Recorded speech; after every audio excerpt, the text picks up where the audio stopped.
안녕하세요. 오늘 저희 손에 들린 자료, 이게 여러분께서 직접 보내주신 건데요. 아, 네. 요한복음 3장을 중심으로 한 어떤 기독교 가르침 녹취록이에요. 네, 맞아요. 이걸 쭉 보니까 우리가 보통 생각하는 믿음이랑은 좀 결이 다른 그런 얘기더라고요. 뭐 하늘의 양식, 땅의 양식 이런 식으로 나누면서요. 네. 상당히 독특한 관점이죠.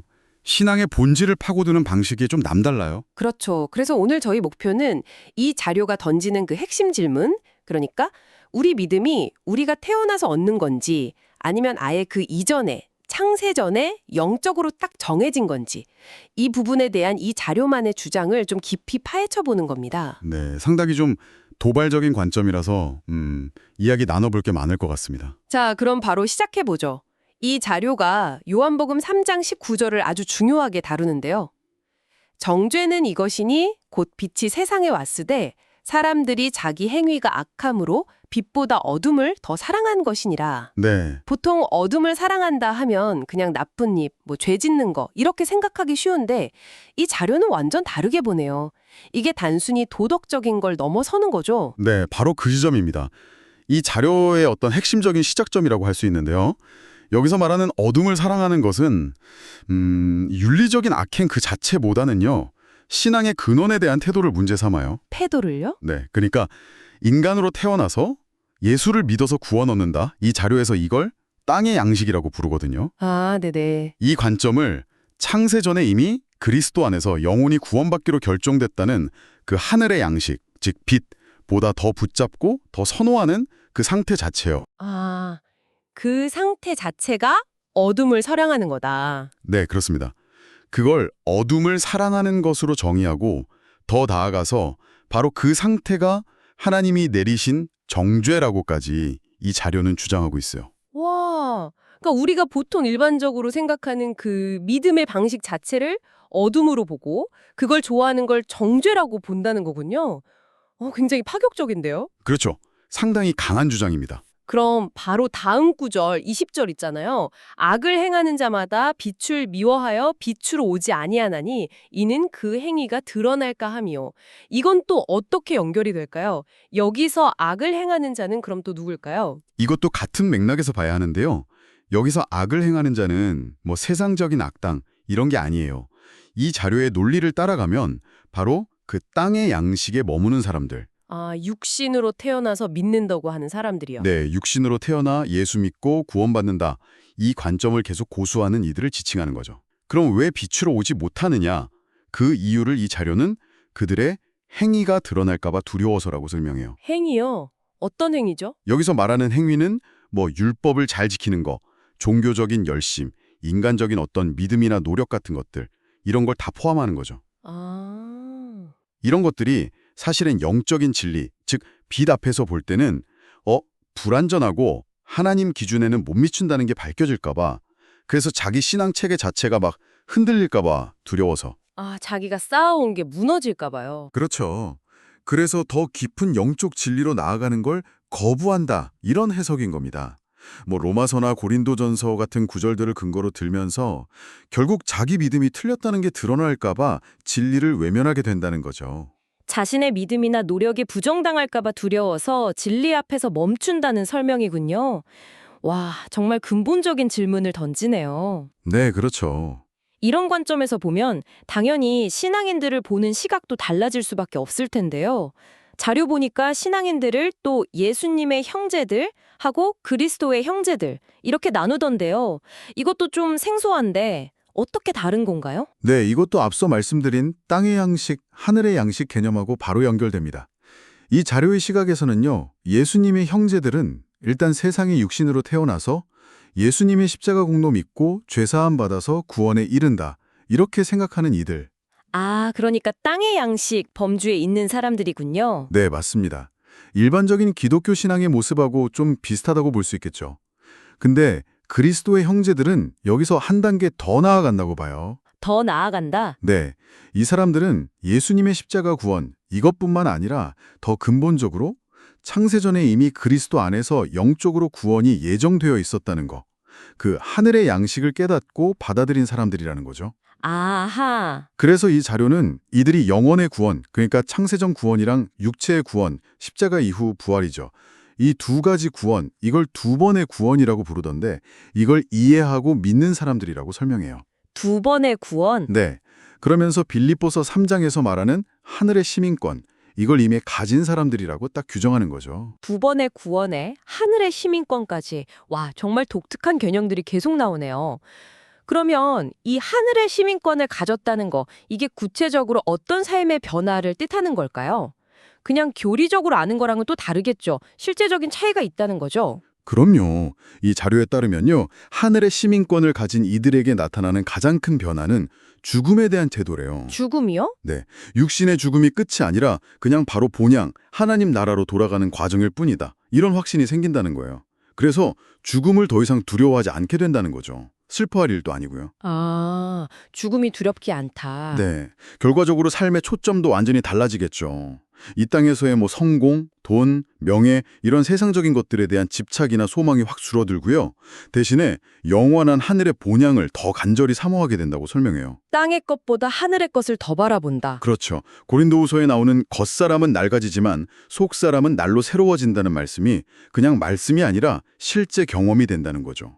더 나아가서 사도 바울이 자기가 예전에 중요하게 생각했던 학문이나 지위 같은 거 이런 걸 그리스도를 아는 지식에 비하면 그냥 배설물처럼 여겼다고 고백하잖아요. 네, 그렇죠. 그런 것처럼 가치관 자체가 그냥 혁면적으로 확 바뀌는 경험을 하게 된다고 이 자료는 강조합니다. 죽음의 두려움이 없어지고 세상 가치관이 완전히 뒤집힌다. 와, 이건 진짜 엄청난 변화인데요? 네, 정말 그렇죠. 듣다 보니까 이 모든 과정에서 인간의 어떤 노력이나 선택보다는 하나님의 절대적인 계획, 그 주권이 훨씬 더 강조되는 느낌이에요. 맞나요? 정확히 보셨습니다. 이 자료는 욥기서 23장 13절을 인용하는데요. 그는 뜻이 일정하시니 누가 능히 돌이키랴. 그의 마음에 하고자 하시는 것이면 그것을 행하시나니. 이 구절을 들면서 하나님의 계획은 처음부터 딱 정해져 있고 절대 변하지 않는다. 이걸 아주 강하게 주장해요. 뜻이 일정하시다. 네. 그러니까 누가 땅의 양식에 속하고 누가 하늘의 양식에 속할지, 다시 말해서 누가 예수님의 형제로 남고 누가 그리스도의 형제가 될지는 이게 인간의 노력이나 선행 혹은 믿음의 결단 이런 거 이전에 이미 창제전에 결정되어 있다는 거예요. 아, 이미요? 네. 구원은 우리가 막 노력해서 얻는 게 아니라 하나님께서 예정하신 사람들한테 그냥 주시는 선물이라는 거죠. 와, 사도 바울의 경우도 마찬가지로 봐요. 사도행전 9장 15절 보면 바울은 이방인이랑 임금들, 이스라엘 자손들한테 그리스도의 이름을 전하려고 택함받은 그릇이라고 나오잖아요. 네, 그쵸. 택함받은 그릇. 여기서 그리스도의 이름이 바로 이 창세전 구손의 비밀, 즉 하늘의 양식을 의미한다고 이 자료는 설명해요. 그리고 이런 가르침이 세상 사람들 눈에는 고린도 후서 5장 13절처럼 쟤 미쳤나 봐 이렇게 보일지라도 그게 바로 하나님의 지혜고 변하지 않는 뜻이라고까지 얘기합니다. 와, 정말 단호하네요. 하나님의 뜻은 절대 안 변하고 누가 구원받을지도 이미 정해져 있다. 그러면 지금 이 메시지를 듣는 사람들한테 요구하는 건 뭘까요? 이미 다 정해져 있다면 우리가 뭐 할 수 있는 게 없는 거 아닌가 이런 생각도 드는데요. 바로 그 지점입니다. 이 자료는 지금이 아주 중요한 결단의 시기라고 강조해요. 결단의 시기요? 땅의 양식 편에 머물 건지 아니면 이 새롭게 밝혀진 계시, 영적인 진리의 하나님, 하늘의 양식 편으로 돌아설 건지 이걸 선택해야 한다는 거죠. 아, 양자택일이네요. 네, 자료에서 이런 비유를 쓰더라고요. 강아지한테 아무리 예쁜 옷 입히고 막 극진히 보살펴도 강아지가 사람이 될 수는 없지 않냐. 그렇죠. 마찬가지로 육적인 신앙, 즉 땅의 양식에 아무리 많은 종교적인 행위나 은혜 체험 같은 걸 덧붙여도 그것만으로는 절대 영적인 하나님의 자녀, 그러니까 그리스도의 형제, 진리의 영혼 몸이 될 수는 없다는 거예요. 아, 즉 기존의 믿음 체계를 완전히 버리고 새로운 차원으로 넘어가는 아주 근본적인 회심과 결단이 필요하다. 이렇게 촉구하는 거죠. 강아지 비유. 와, 정말 직설적이네요. 겉모습이나 노력을 바꾸는 차원이 아니라 아예 존재 자체가 달라져야 한다는 거군요. 네, 그런 의미로 해석됩니다. 그러면 이런 관점에서 볼 때 우리가 흔히 말하는 행함 있잖아요. 실천. 이건 어떤 의미를 갖게 될까요? 단순히 착하게 살고 율법 지키고 이런 거랑은 완전히 다른 개념이 될 것 같은데요. 맞습니다. 이 자료에서 강조하는 행함은 우리가 보통 생각하는 그런 선행이나 종교적인 의무하고는 좀 거리가 멀어요. 크게 두 가지 차원으로 설명을 하는데요. 두 가지요? 네. 첫 번째 행함은 육신의 생각과 몸의 행실을 죽이는 행함이에요. 이건 좀 전에 얘기한 그 결단하고 연결되는 건데요. 과거의 육적인 믿음, 즉 땅의 양식에 근거했던 자기 신앙관이나 가치관을 완전히 버리고 돌아서는 것. 그런 내적인 회개를 의미해요. 아, 옛 자아를 버리는 거군요. 그렇죠. 자기 옛 자아를 십자가에 못 박는 과정이라고 할 수 있겠죠.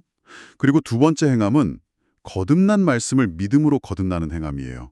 이건 뭐냐면 새롭게 알게 된 영적 진리, 즉 창세전 구원이나 하늘의 시민권 같은 하늘의 양식을 믿음으로 받아들이고 그 믿음 위에서 새로운 삶의 방향, 즉 하늘의 본향을 소망하면서 살아가는 그 삶 자체를 가리켜요. 삶 자체가 행합니다. 네. 근데 중요한 점은 이 두 가지 행함 모두 인간의 힘이나 노력으로 이루는 게 아니라는 거예요. 요한복음 3장 21절에 진리를 따르는 자는 빛으로 오나니 이는 그 행위가 하나님 안에서 행한 것임을 나타내려 함이라고 말씀하신 것처럼 이 모든 변화랑 새로운 삶은 전적으로 하나님의 능력 또 은혜 안에서 이루어지는 하나님 안에서 행한 것이라고 강조합니다. 아, 내 노력이 아니라 하나님 안에서 이루어지는 거군요. 네. 이런 참된 행함을 통해서 비로소 에베소서 3장 12절처럼 하나님 앞에 담대하게 나아갈 수 있는 자격을 얻게 된다. 이렇게 설명하죠. 과거의 나를 죽이는 회개, 그리고 새로운 진리 안에서 사는 삶 자체가 행함이다. 이것도 기존 통념하고는 상당히 다른 접근이네요. 네, 그렇죠. 자, 그럼 이제 마지막으로 짚어볼 부분인데요. 이 자료에서 마지막 때의 환란, 그리고 피난처에 대해서도 언급을 하더라고요. 이 부분은 또 어떻게 설명하고 있나요? 네, 약간 종말론적인 부분에 대한 언급인데요. 이 자료는 세상이 막 혼란스러워질 때 사람들이 흔히 찾는 어떤 안전한 장소, 물리적인 피난처 같은 거 있잖아요. 네네, 예비된 장소 같은 거요. 네, 그런 건 의미가 없다고 딱 잘라 말이에요. 대신 시편 46편 1절 하나님은 우리의 피난처시요 힘이시니 환난 중에 만날 큰 도움이시라 이 말씀을 인용하면서 영의 하나님 그분 자신이 우리의 유일하고 진정한 피난처라고 선언합니다. 하나님 자신이 피난처다. 네, 과거 여호와의 멍에 그러니까 이 자료의 시각으로는 율법이나 육적인 종교체계의 속박 아래 있었던 상태에서 벗어나서 이제 영의 하나님께 속하게 된 그리스도의 형제들, 이 사람들은 그들이 지리적으로 어디에 있든 미국에 있든 한국에 있든 상관없이 하나님께서 직접 보호하시고 그들의 피난처가 되어주신다는 믿음을 가져야 한다고 촉구해요. 장소가 중요한 게 아니군요. 그렇죠.